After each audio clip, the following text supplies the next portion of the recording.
up in the bush, you know, in Australia. It's very beautiful. It's big gum trees, you know, and it's very overgrown, you know, with big kind of, you know, ferns and everything. It's the most silent kind of bush you can imagine, you know, and you just hear far off the bellbirds and everything. And there's a lot of little creeks that used to come down near this big lake where we were living, you know. And sometimes I used to follow them right up, you know. Used to go, you know, deep into the bush and everything, and then you'd come to an old kind of disused coal mine, you know. And there were beautiful vines growing and everything. It was weird. And I always loved those little creeks. They were absolutely clear, you know. You see little pebbles and everything. It's beautiful. I remember in Australia, you know, when I used to have to work, you know, because I wouldn't go to school. I used to go to these big factories and work in glove factory, paper flower factories and all that kind of thing. And I used to stay 3 days and I'd have to move, you know, take up another job and everything, you know.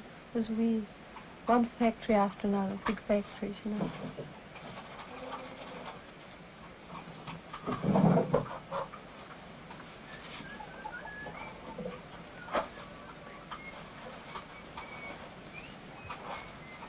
Okay, one of the oldest propositions was when my mum came from Australia once.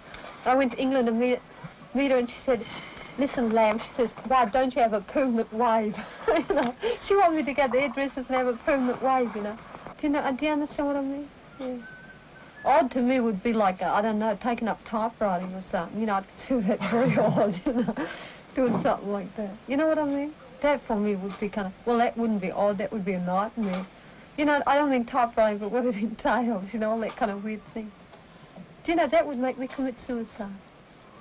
Can you imagine that? If I would be forced to kind of do something like that, you know, take up a job and do a thing like that, that would wreck me. That would break my back in a week, man.